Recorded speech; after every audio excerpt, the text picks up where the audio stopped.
On today's show, a couple of former SEC stars will join us from Radio Row here in New Orleans ahead of the Super Bowl. Locked On SEC starts right now.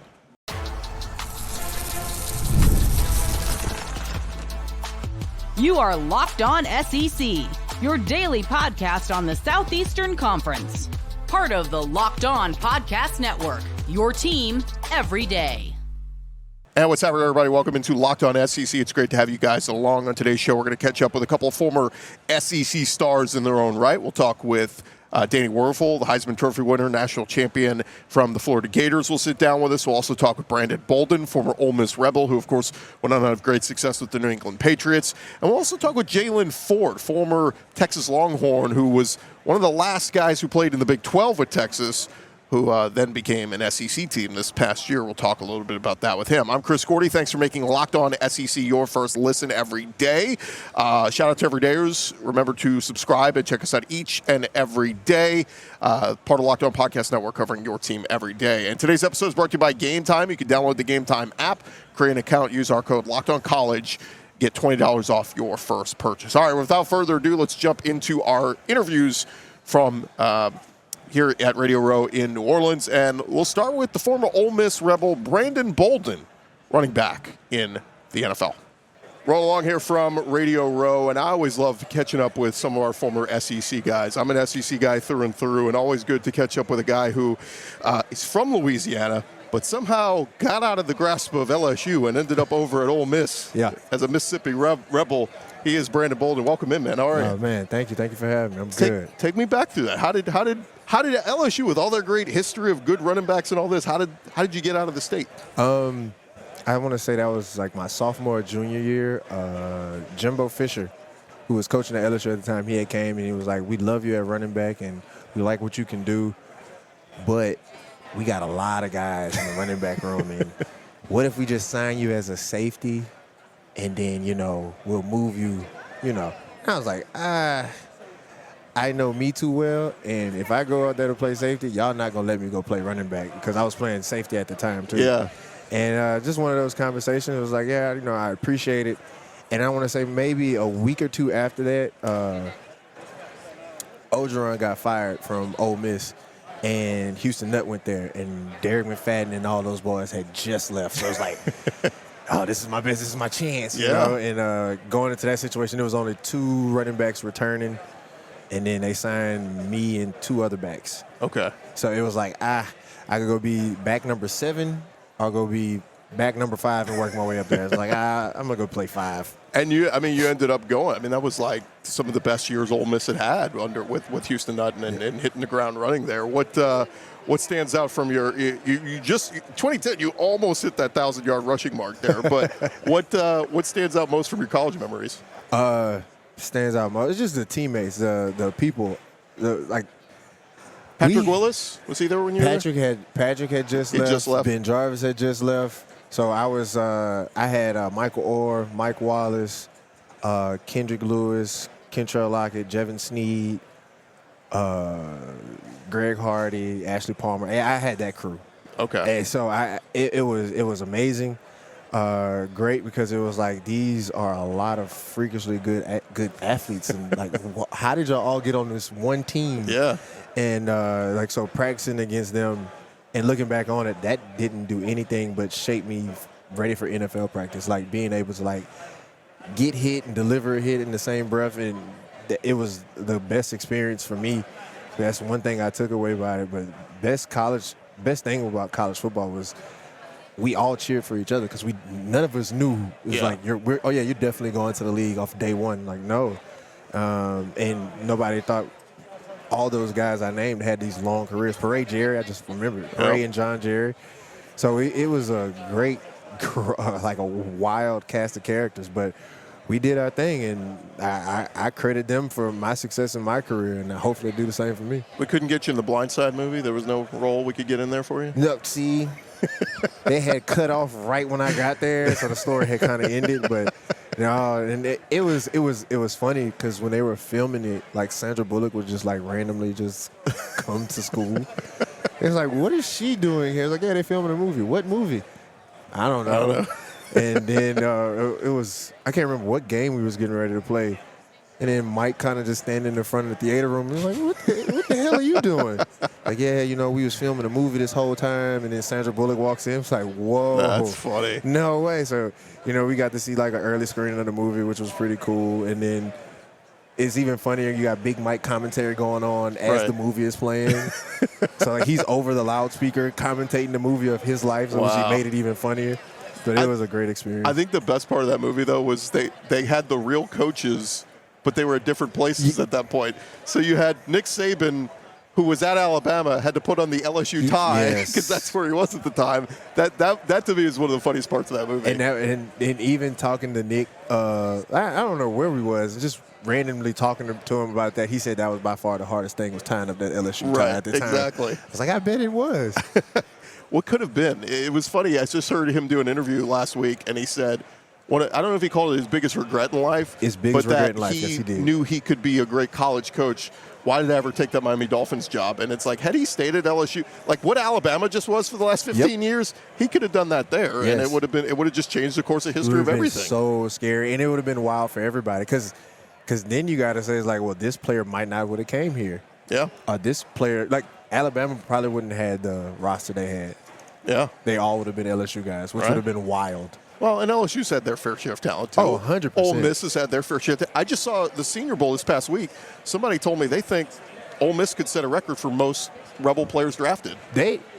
I will say, those guys, I watched the game, those guys did amazing.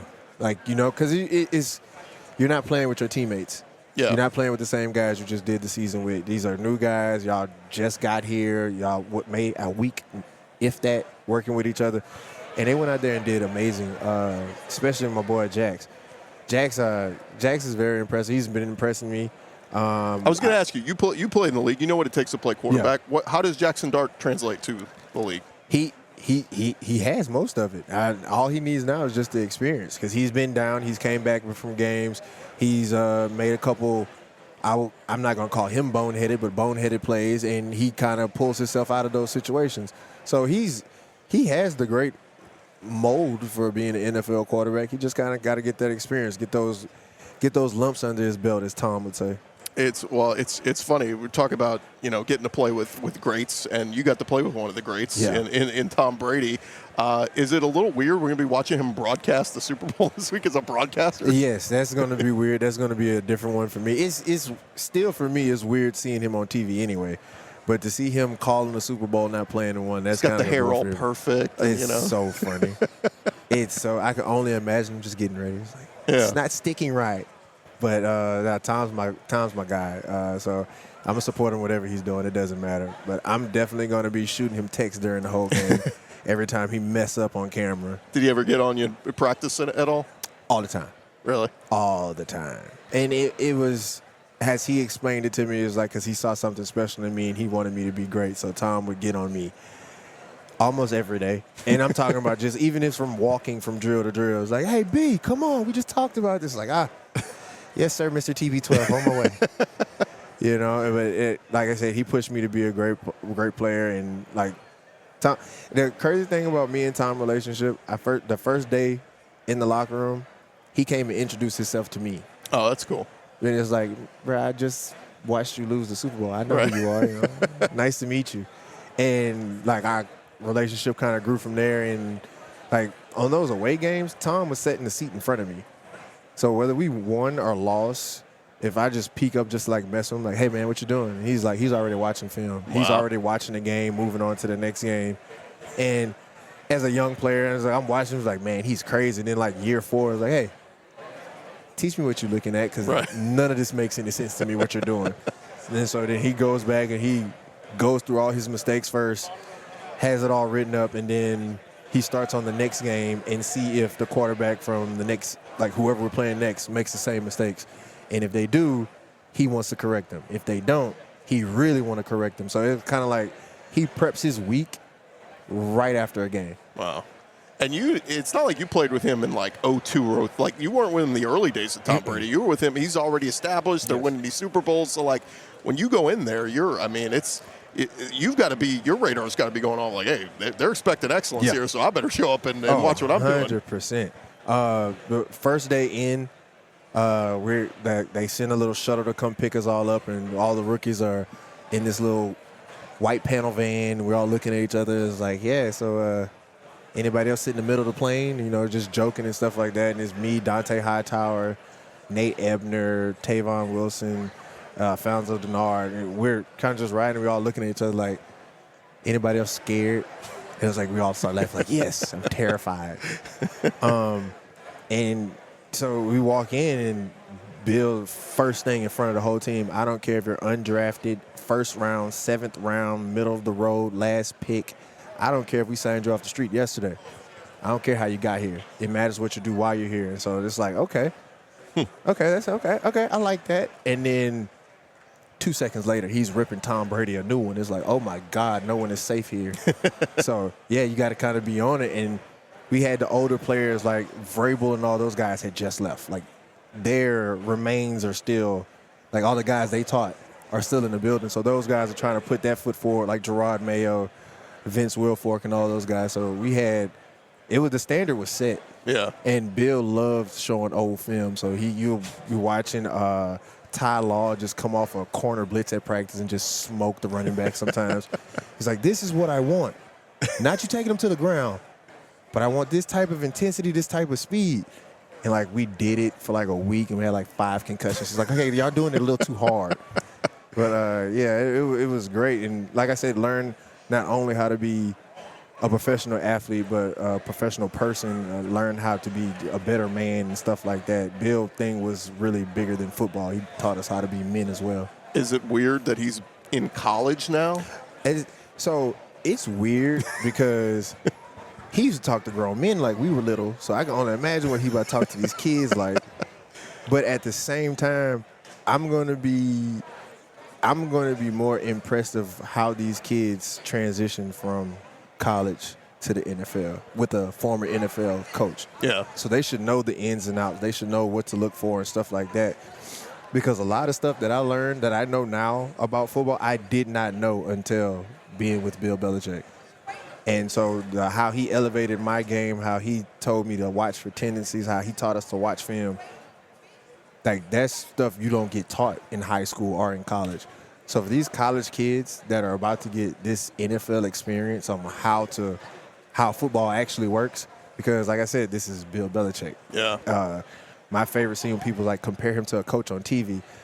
The scene from Any Given Sunday where they're walking down the hallway and he's telling Willie Beam, he's like, watch the D tackle. If his knuckles turn white, it's or whatever, and if it turn red, he's coming after you. That's the type of notes and stuff we would take on a daily basis with Bill Belichick. Wow. So we would go into games and they would line up in formations. It was like, oh, okay, we know what you're doing. It's okay.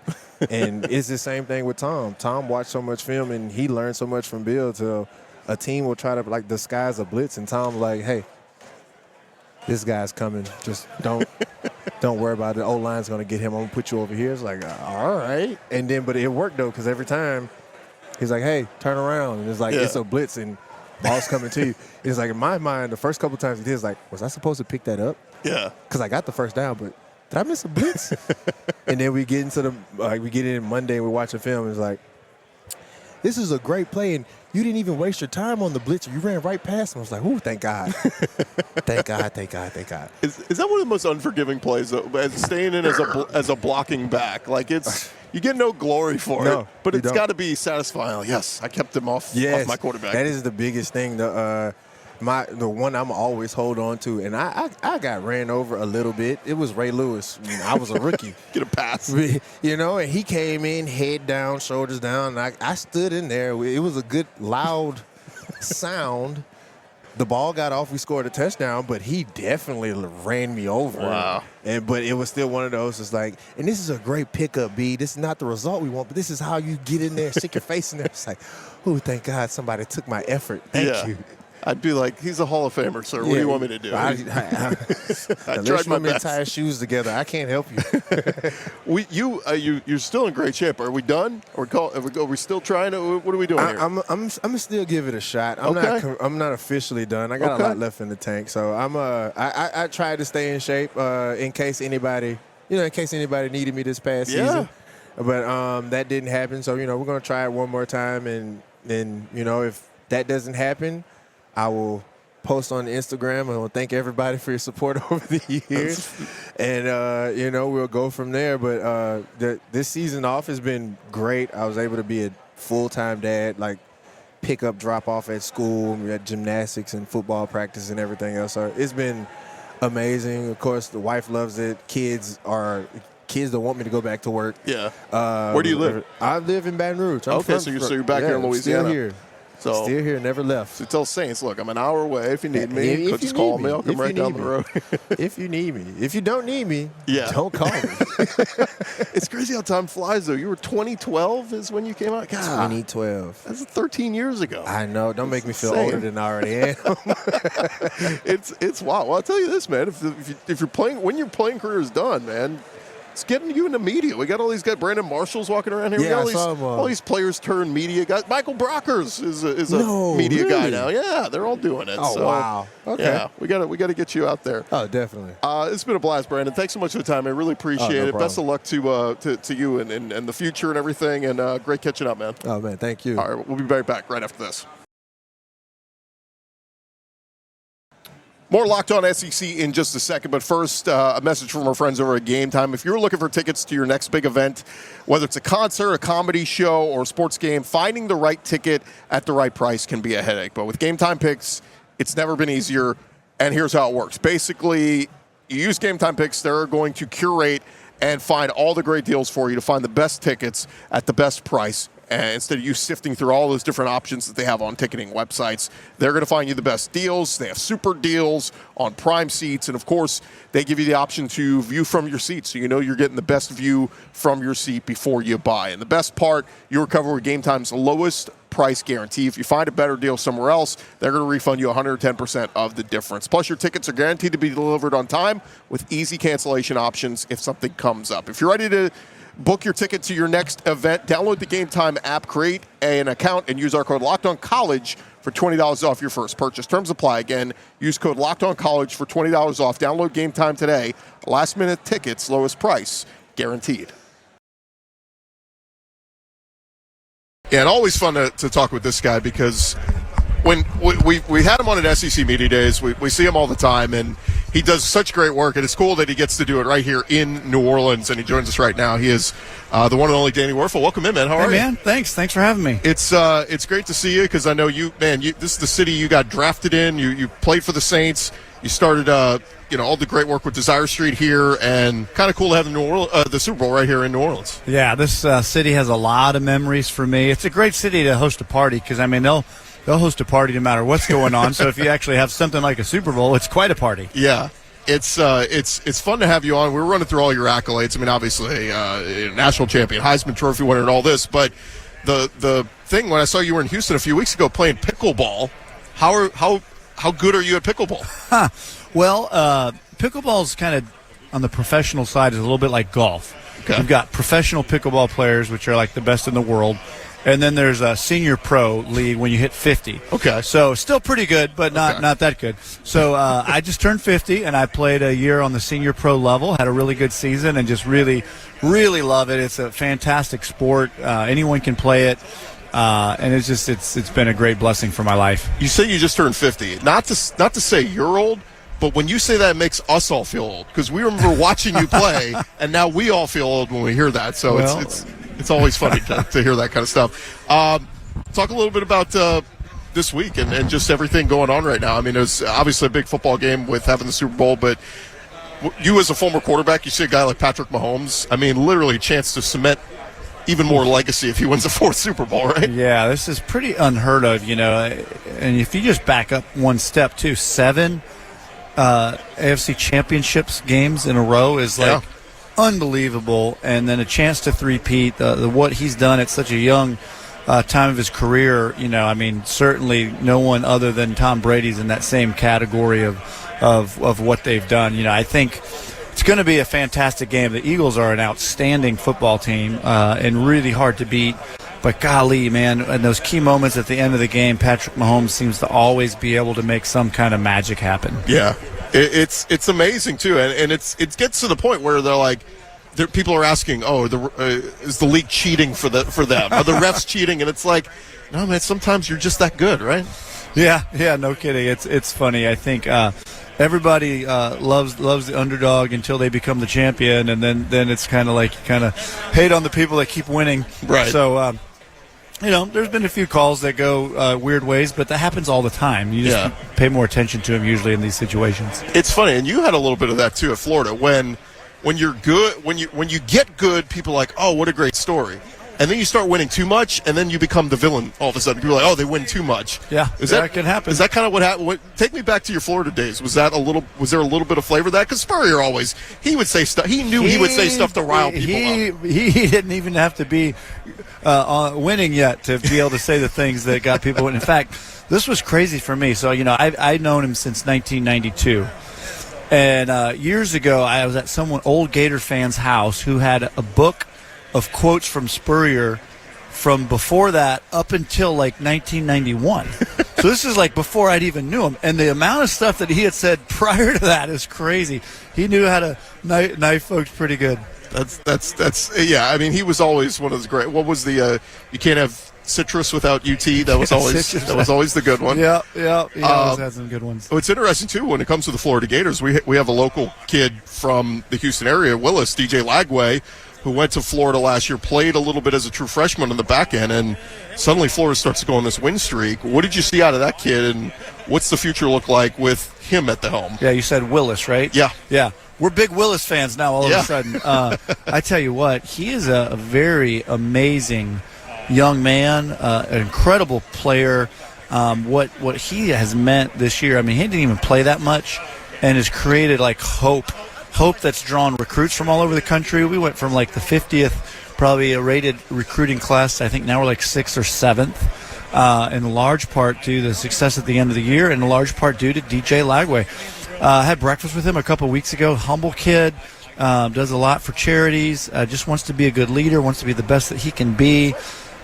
Great family, really have a lot of respect for his folks, and I'm just really grateful he's at the University of Florida. And it's tough too this day and age, because there's kids, look, NIL is a thing, and there's some kids, they let it get to their head, and yes, go get your money and do all that, but you also still have to kind of be that humble leader too, and it's got to be a fine balance. And it seems like DJ, look, he's getting taken care of on the NIL front, but also on the other side, he seems to be that humble leader that does all the things that leaders need to do.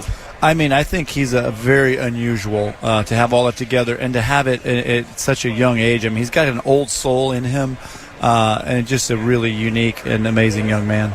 We're talking with Danny Wuerffel. I'm curious your thoughts. Texas in the SEC now is weird enough, but when Arch Manning is getting ready to take over the helm at Texas, did you ever think you would see a Manning again, in the SEC, but not at Texas or Ole Miss, but or not at Ole Miss or Tennessee, but at Texas? I saw a picture online the other day of, I think, son throwing the ball. Yeah. I don't know how old he is, but I'm like, we may not ever see the end of the Mannings. That line goes on forever. I remember the Saturday Night Live skit where they said the only disappointment was his mom didn't play very long in Canada, but everybody else was stars. Yeah. That's too funny. Yeah, it's crazy. And look, what do you make of it though? Like a kid with all that hype and everything, like does he live up to the hype? There's a lot of pressure on these kids to try to live up to that. Yeah, I would say so. I'd say wisdom. I think a lot of this came from the family though, is you look that he has been there for a couple of years to learn and grow and develop. And as a quarterback, that's so key. It's so hard to go in as a freshman or as a rookie and have success. There's so many more stories of guys that struggle those early years, and then you start questioning yourself and your confidence, and people get down on you. So I think he's in the absolute perfect scenario for him. Yes, the expectations are high, but they've got a great team, a great coach, great system, and he's ready. Yeah, it seems like Steve Sarkisian doing something right there now. Two deep playoff runs 2 years in a row. We'll see what they do this year. Talking with Danny Wuerffel, talk a little bit about what you're here for this week. Huddle for Health. I know, great place to be pushing this week while you're in New Orleans. Yeah, so my foundation, the Wuerffel Foundation, we exist to inspire service, unity, and health in the world. And so we're trying to leverage football, big moments, to try to drive things towards making positive change. And so one of the new partners that I've been working with is called IS Nation. IS Nation is an app. It's a platform. You can actually download it right off the iOS store. It's an app, but think of it like not like an Instagram or a TikTok or something. This is like the app where you want your kids to go because it's about sports, it's about relationship, it's about positivity. You can get coaching, you can get all sorts of great stuff. And the Huddle for Health is a program kind of coming out of the NFL Alumni Health, where they're trying to create more education and services around health in the world. So they're going to be putting a lot of their content on the IS Nation app, which will really kind of deliver that to a broader audience. So this is some pretty cool stuff. I think it's being creative around technology, using sports, using relationships to make a difference. So yeah, if you have kids, or even if you don't, check out IS Nation. You can just download it, and then you can look for the Huddle for Health support in there, but there's lots of other great stuff too. Yeah, and you still, I assume you still got everything going with Desire Street and all the local stuff you do here? Yep, Desire Street actually now is working in neighborhoods all over the country. Wow. And yeah, the original stuff here in the 9th Ward was rebuilt. There's a community center, early childhood center, a medical clinic that we rebuilt, and it's now all being run by local folks here that are part of the community, so that kind of frees us to help grow things like that around the country. Very cool. And then you got the Wuerffel Award you're giving out every year now too. It's getting every year it gets bigger and bigger. We just gave the Wuerffel Trophy College Football Award for community service. Nick Dawkins, the center for Penn State, won this year. Okay. We had our 20th anniversary, and just amazing to honor athletes, not for tackles or touchdowns or yards, but for helping other people, and really proud of that award, the Wuerffel Trophy. I can't think of two guys who represent, like two former Florida Gators that do more to help the world than you and Tim Tebow together. Like, it's you're blessed if one school has a guy like you, but they have two. It's incredible. Tim's always, I mean, that guy's like out there doing everything. He's saving the world right now, man. He's everywhere. It's amazing. He's done great stuff. Before we let you run, Danny Wuerffel, give me a quick thought. You've lived here. What's the best restaurant in New Orleans? Give me the go-to. Ooh, well, see, I mean, some of the upper scales, Commander's Palace, Brennan's, like there's some of those higher names that are fantastic. But I mean, like I like Deanie's, and so was one of my Giacomo's was one that was, I think it got impacted by the storm, so I'm not sure where they are right now, but yeah, those would be a few that come to mind. There you go. That is the recommendations there from Danny Wuerffel. Danny, always good to talk with you, man. Thanks so much, and continued success on all the great work. Thanks for your help. Take care. All right, we'll be right back.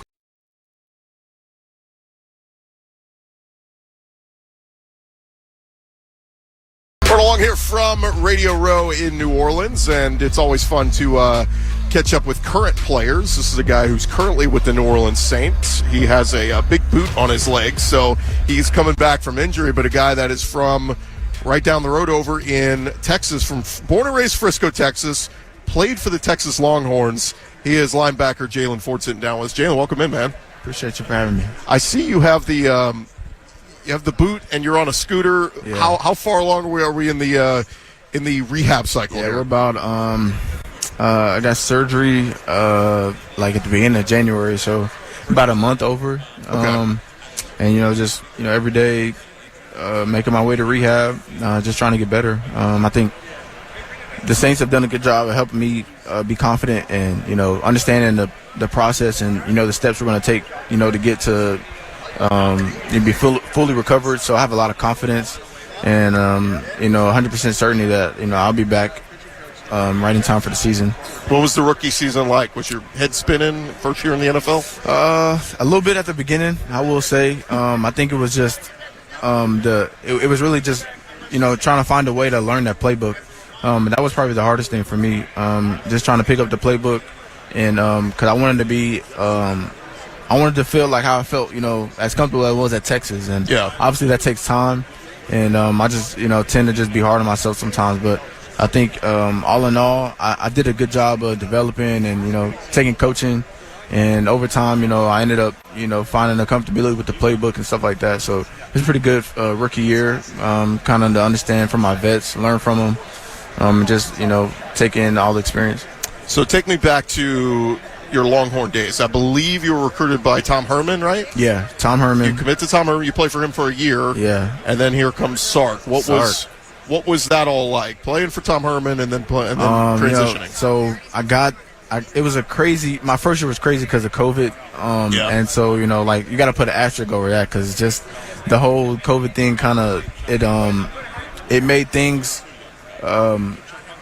like I didn't really know how to, take in everything because the things I was experiencing I was experiencing for the first time along with guys that had been there 3-4 years. Yeah. So it was a little different, and there weren't really guys there to kind of tell you what to expect or what to, because it was like this is all new to everybody. We were out there practicing with masks on, and it was a whole crazy ordeal. But we still were out there playing games, obviously, and so. By the way, how was your hydration level for Tom Herman? Were you okay on? Oh yeah, I was good. No yellow urine. Yeah, I didn't really have to worry about that. All right. But I think and that was my first time being opened up to like hydration tests and all those things. But I think I did pretty good transitioning from high school to college. I had made a good name for myself being a freshman. I got on special teams. And, I had an opportunity to get on the field a couple of times. So my freshman year was good. And then, I wake up one morning and I look at ESPN and it's Tom Herman has been fired. So, and then Sark comes in and I had no idea about Sark. I didn't know where he was from. Obviously he had a great coaching resume, but I just didn't know it myself. But, fast forward now, Sark has helped me and helped a lot of guys make a lot of money, and has helped them develop, and obviously we've helped him. He came in and told us what he wanted, to set for a standard, and we helped him do it. And you look at him now, and it's like back-to-back CFP appearances. Yeah. So I think he's been doing a great job. And it's crazy, you guys. I think it was 5-7, what, in year one, and then year one. But you were laying the foundation. Yeah. Sark was okay. That was I will say the best thing that ever happened was going 5-7 because the motivation that we had, it lit a fire under us so big that I think everything that's happening now, it all started back then when we had that year, just because of everything we experienced that year. It takes a lot to overcome some adversity like that, and like I was saying to you, new faces. He brought in new people. He had to get rid of some bad apples. And he brought in guys that he thought would help buy in, and the guys that were already there, he came to us like, I need your buy-in, help set this new standard.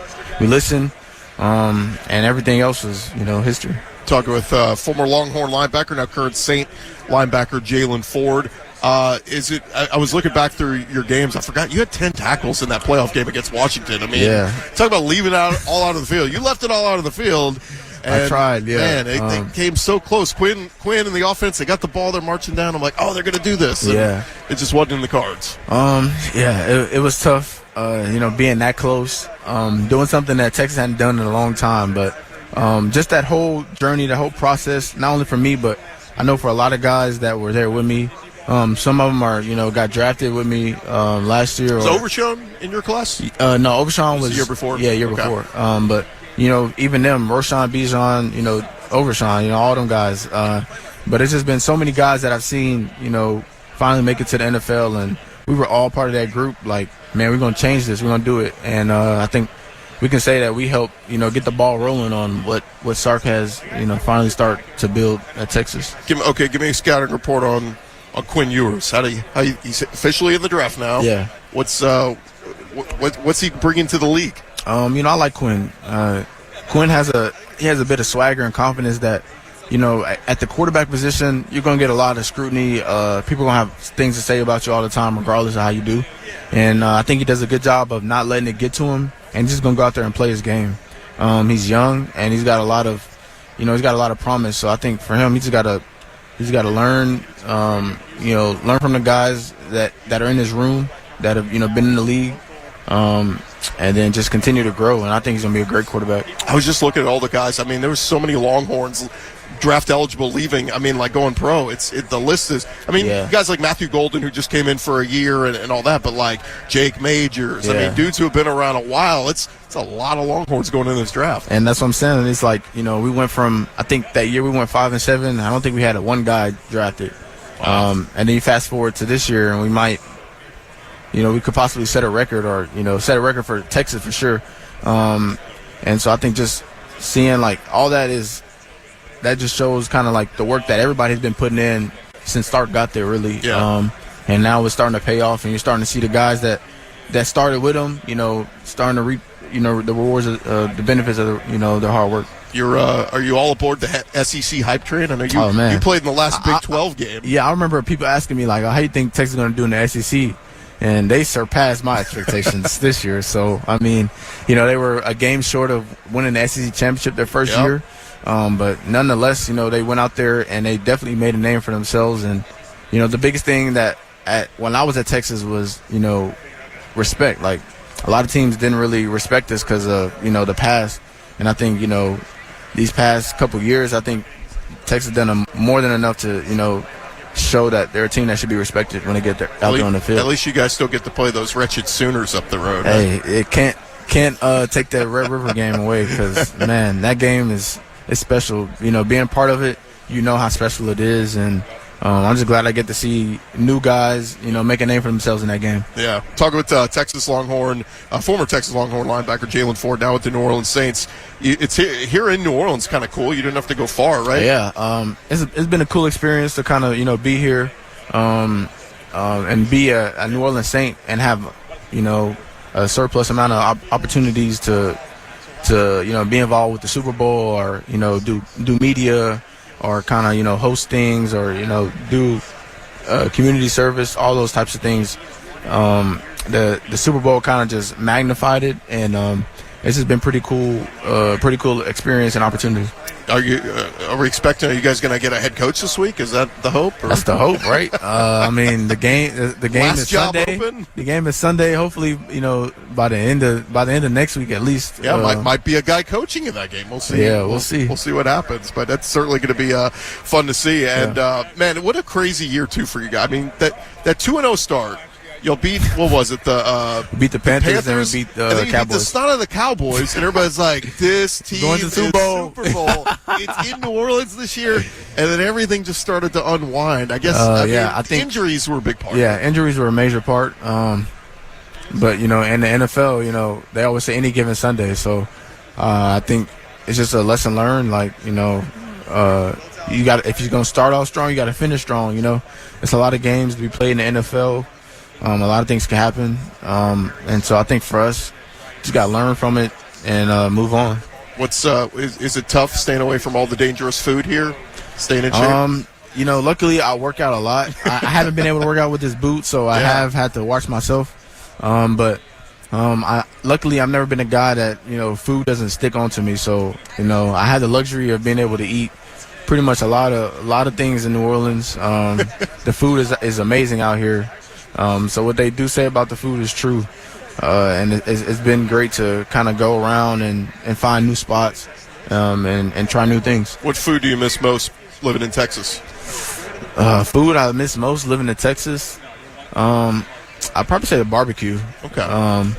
Barbecue isn't bad here, but Texas is just a little different out there.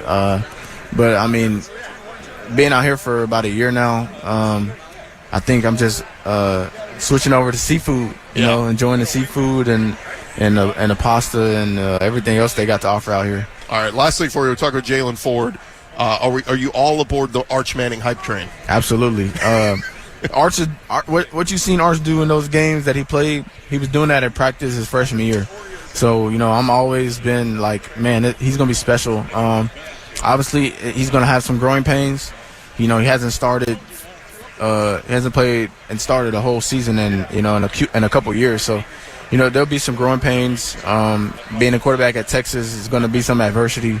But I think he has a great foundation around him, with his family, with his dad. And then he has a great foundation at the school to where, I think he's going to have guys that'll make plays and help him out. And, when that adversity does hit, I think he'll do a great job of overcoming it. So I'm excited to see what he'll do. There you have it. He is Jaylan Ford, Saints linebacker, former Texas Longhorn. Give me a hook 'em on the way out. Hook 'em, baby. There we go. We got a hook 'em. All right. All right, that's going to do it for this edition of Locked On SEC. Our thanks to our guests, again, Brandon Bolden, Danny Wuerffel, and Jaylan Ford. We'll have more content coming to you from SEC or Radio Row here at New Orleans ahead of the Super Bowl.